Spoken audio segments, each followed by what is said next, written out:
మధ్య యూజీసీలో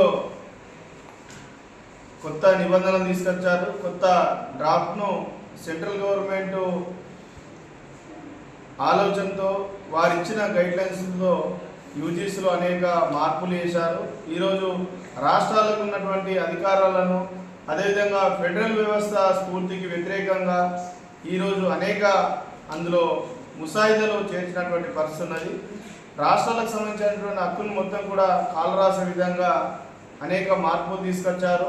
బీసీల నియామకాన్ని కూడా పూర్తిగా కేంద్రం చేతిలోకి యూజీసీలోకి తీసుకునే ప్రక్రియ ఆల్రెడీ తీసుకొచ్చిండ్రు. దీన్ని దేశవ్యాప్తంగా ఉన్నటువంటి దాదాపు అనేక రాష్ట్రాలు వ్యతిరేకిస్తున్నటువంటి పరిస్థితి ఉన్నది.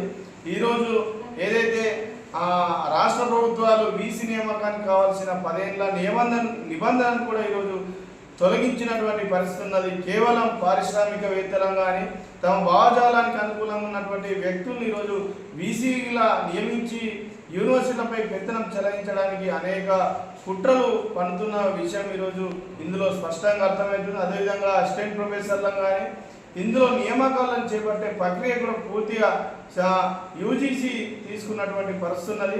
రాష్ట్రాలకు సంబంధించిన హక్కులను ఈరోజు కాపాడాల్సిన బాధ్యత మనందరి మీద ఉన్నది. అదేవిధంగా రాజ్యాంగ స్ఫూర్తికి వ్యతిరేకంగా ఈరోజు జరుగుతున్నది. విద్య మొత్తం కూడా కాషాయీకరణ చేయడానికి ఈరోజు మొత్తం కూడా కుట్రలు పన్నుతున్న పరిస్థితి ఉన్నది. ఎన్ఈపి 2020లో ఈరోజు అనేక సంస్కరణలు తీసుకుని వచ్చిన పరిస్థితి ఉన్నది. అదేవిధంగా ఈ యూజీసీలో కూడా ఇవన్నీ నిబంధనలు ఈరోజు మార్చి మొత్తం కూడా సెంట్రల్ గవర్నమెంట్ చేతిలోకి తీసుకొని అనేక కుట్రలు పన్నుతున్నారు. ఇప్పటికే సెంట్రల్ గవర్నమెంట్ ఏదైతే నిధులు విడుదలయ్యాక ఈరోజు యూనివర్సిటీలలో ఎక్కడికక్కడ అభివృద్ధి కుంటుపడినటువంటి పరిస్థితి ఉన్నది. ఇదే విధంగా మొన్న తీసుకుంటే సెట్టును కూడా ఈరోజు తీసేసినటువంటి పరిస్థితి ఉన్నది. నెట్టును కూడా తొలగించే పరిస్థితి కూడా ఫ్యూచర్లో రాబోతుంది. కాబట్టి ఇవన్నిటికి వ్యతిరేకంగా విద్యార్థులు గలం విప్పాల్సిన అవసరం ఉన్నది.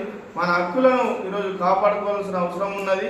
కాబట్టి ఈరోజు ముసాయిదా కొత్త డ్రాఫ్ట్ను వ్యతిరేకిస్తూ పీడిఎస్యు అదేవిధంగా ఎస్ఎఫ్ఐ ఎన్ఎస్సిఐ మిగతా విద్యార్థి సంఘాల ఆధ్వర్యంలో రౌండ్ టేబుల్ నిర్వహించడం జరిగింది.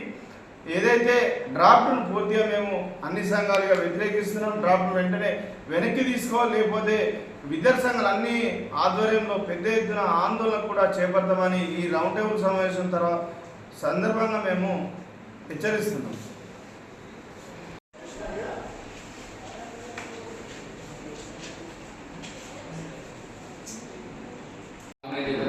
నేను ఫీల్ అవుతున్నాము టీచర్ అసోసియేషన్ నుంచి మనం కూడా చైతన్యవంతంగా ఉంటున్నాం. కాబట్టి మీరు కూడా ప్రయత్నాలు చేయండి. ఇండివిజువల్ బ్యానర్ మీద చేయండి, కంబైన్డ్ బ్యానర్ మీద చేయండి, ఎక్కడికి ఎత్తిపట్టండి. ఈ ప్రభుత్వం చేసే ఈ మోసపూరితమైన ఈ యూజీసీ రెగ్యులేషన్స్ మాత్రం తప్పక వ్యతిరేకించాల్సిన అవసరం ఉంటుంది. లేదంటే కనీసం మనం యూనివర్సిటీ దాకా వచ్చినాం, మన తర్వాత వచ్చే జనరేషన్ ఇక్కడ దాకా కూడా రాదు. కాబట్టి వాళ్ళని ఇంకా ముందుకు తీసుకుపోవాలంటే మనం కొంచెం స్ట్రగుల్ చేయాల్సిన అవసరం అయితే మన మీద ఉందనే విషయాన్ని సందర్భంగా చేసుకుంటూ నాకు కరెక్ట్ ఎందుకంటే నా ముందే వచ్చి ఉంటేనో కాస్త ఇంకా మీరు విన్న తర్వాత